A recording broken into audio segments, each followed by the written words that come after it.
This story brings up the issue of regret.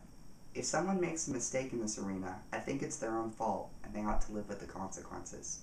However, the potential for regret is one of the motivating factors behind the restrictions imposed by WPATH. HRT is not reversible, and neither is SRS, though retransitioning to the original sex has had some success. In the intro to Olsson and Möller's study on transsexual regret, they say, persistent regret after reassignment surgery, a treatment aimed to resolve a patient's gender dysphoria, must be considered, along with suicide, as the worst conceivable outcome of SRS. To avoid this, groups such as the Harry Benjamin International Gender Dysphoria Association, now known as WPATH, provide standards of care regarding SRS.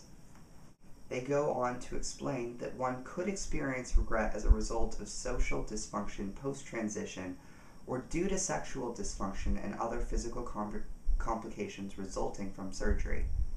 There have been a number of studies attempting to find the proportion of transsexuals who feel regret after SRS, and the numbers vary between a high of 30% and well under 10%, quoted in Olsson and Möller, 502. In this particular case study, much of the subject's regret appears to be a function of secondary mental disorders. The subject had, quote, hoped that the surgery would improve her quality of life. After SRS, she hoped to relate better to other people. 504. The purpose of HRT and SRS is to increase the quality of life, but high expectations can easily set one up for a letdown, and no physical treatment will eradicate maladjustment. Sitting in the doctor's office waiting, I was terrified. A close friend of mine had started HRT the summer before, and the developing timbre of his voice had made me envious. At the same time, a female physical body was all I had ever known, and fitting in with my peers and maintaining healthy relationships were already challenging, without the added complication of a body many would perceive as disfigured, never properly male or female. And what if I was wrong? The friend I spoke of had decided I was completely delusional. My mother had not yet admitted that she simply did not believe in transsexualism, and was still insisting that I, personally, could not be a transsexual. I had not had the average trans experience. If I had acted like a boy as a child, I acted like a very gay one, and had only expressed the desire to be male on a few occasions. I took a deep breath and decided that I had come this far, and most likely things could only get better from here on out. As it turned out, I was right. But for a moment, as I made the leap of faith, I looked down, and seeing how far the darkness stretched beneath me, how far I could have fallen if I misjudged, I wondered whether it might have been better to let a trained professional make the decision for me. By agreeing to receive a diagnosis, I would give my implicit consent to a faulty system, and I am loath to do that unless it is absolutely necessary, which I suspect it will be in order to get any kind of surgery. In 2000, Haraldsen and Dahl conducted a study on Norwegian transsexuals, comparing them to controls of healthy adults and adults with personality disorders. Disorders considered similar in psychopathology to transsexualism. They found that the transsexuals scored much lower on the symptoms checklist than those with personality disorders, and only slightly higher than healthy adults of similar age and education.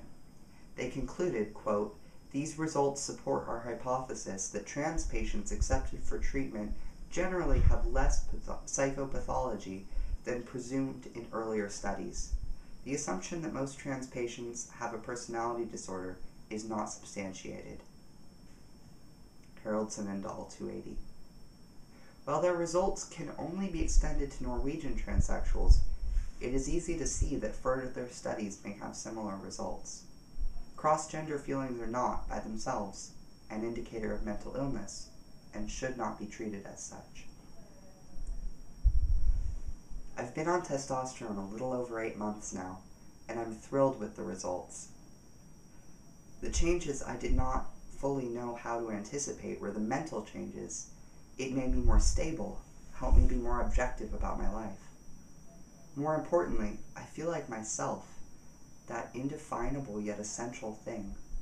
I don't think any therapist could have known whether I was suited for HRT or not, and I'm quite certain it doesn't make me crazy to try to be myself. I am grateful there were doctors who gave me the right to make that decision for myself, and that the full joy and responsibility of that decision is my own. I want everyone to have that opportunity for introspection and the right to their own bodies. Thank you. I actually have a lot of respect for therapists, and I appreciate what the treatment, the medical and therapeutic treatment for transsexuals has done.